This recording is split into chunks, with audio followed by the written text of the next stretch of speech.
আসসালামু আলাইকুম রহমতুল্লাহি বারাকাতু। আশা করি সবাই ভালো আছেন। আলহামদুলিল্লাহ আমিও ভালো আছি। আসলে খুব দুঃখ লাগলো আমাদের সুলতানপুর হানিফ স্কুল অ্যান্ড কলেজের এসএসসি পরীক্ষার রেজাল্ট দেখে। এরকম হতাশজনক রেজাল্ট এর আগে কখনোই আসে নাই। 25% ফাঁসের হার। এসব আসলে খুব দুঃখের বিষয়। পড়ালেখার মান এতটা কমে গেছে যে আসলে এটা বলতেও দুঃখ লাগতেছে। যে স্কুলটা একসময় নোয়াখালী জেলার ভিতরে সুনামধন্য স্কুল ছিল, যার ডাক নাম ছিল আকাশচুম্বী, ওই প্রতিষ্ঠানের রেজাল্ট যদি এরকম হয় তাহলে আসলে সেটা কেউ মেনে নিতে পারে না। শিক্ষকতা প্রফেশনের যে দায়িত্বশীল আচরণটা, আমি মনে করি যে ওনারা ওই দায়িত্বশীল আচরণটা এখন থেকে করা উচিত। কারণ দায়বদ্ধতা নেই, নিজের মতো করে আসছে যাচ্ছে। আসলে এটা আমাদের যে ভবিষ্যৎ প্রজন্ম, এদের উপরে এফেক্টটা আসতেছে। আমি মনে করি যে আমাদের শিক্ষকদেরও দায়িত্বশীল আচরণ করা উচিত।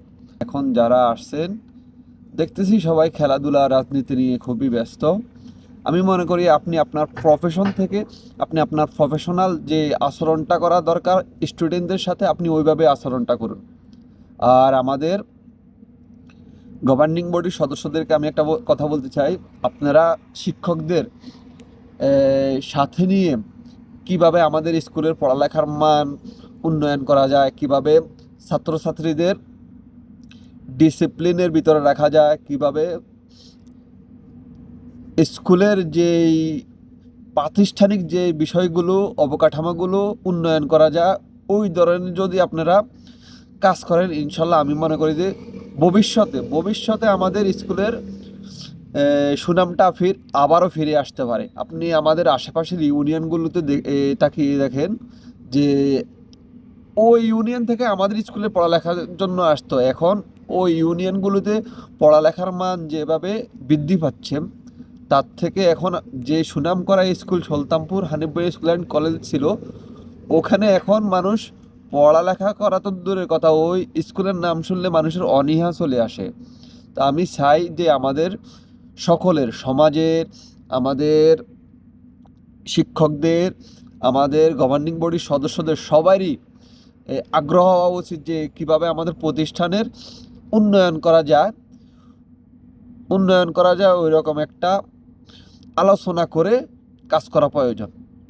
আর হচ্ছে কি আমাদের সমাজ ব্যবস্থা, আমি মনে করি যে আমাদের সমাজের যারা গণ্যমান্য ব্যক্তিগণ আছেন, ওনারাও ওনাদের সামাজিক শৃঙ্খলার দিক দিয়ে একটু দায়িত্বশীল হওয়া দরকার।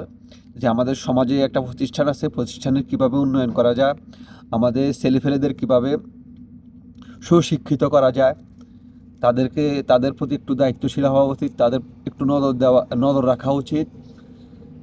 আপনি একটা ছাত্রকে দেখলেন যে সে স্কুল চলাকালীন সে বাইরে ঘুরতেছে, আপনি নিজের দায়িত্ব মনে করে, আপনার সন্তান মনে করে তার সাথে কথা বলেন, কেন তুমি বাইরে আসছো, তোমার ক্লাস চলতেছে, বাইরে কেন আসছো। তার তার থেকে জানা তো প্রয়োজন, তাকে তার শিক্ষকদের কাছে নিয়ে যাওয়া তো প্রয়োজন। এরকম একটা দায়িত্বশীল আচরণ যদি এখন আমাদের সমাজে সবাই করতে শুরু করে, ইনশাল্লাহ আমি মনে করি যে আমাদের প্রতিষ্ঠানের আবারও সেই সুনাম অর্জন ফিরে আসবে এবং আমাদের প্রতিষ্ঠানে ছাত্রছাত্রীরা একটা শৃঙ্খলার ভিতরে থাকবে। তারা তাদের যে পড়ালেখার দায়বদ্ধতা তারা ধরে রাখার চেষ্টা করবে। এর থেকে আর বেশি কিছু বলার নেই আমার। আমি ছোট একজন মানুষ, অত বেশি পড়ালেখাও আমি করি নাই, আমিও একজন ভালো স্টুডেন্ট ছিলাম না। আমি ওই প্রতিষ্ঠানে পড়ালেখা করছি বিদায় আমার এই কথাগুলো বলা প্রয়োজন মনে করছি আমি আমার নিজ থেকে, তাই আমি বলছি। আমার যদি কোনো কথায় ভুল ত্রুটি হয়ে থাকে, আপনারা আমাকে ক্ষমার দৃষ্টিতে দেখবেন। সবাই ভালো থাকবেন। আসসালামু আলাইকুম।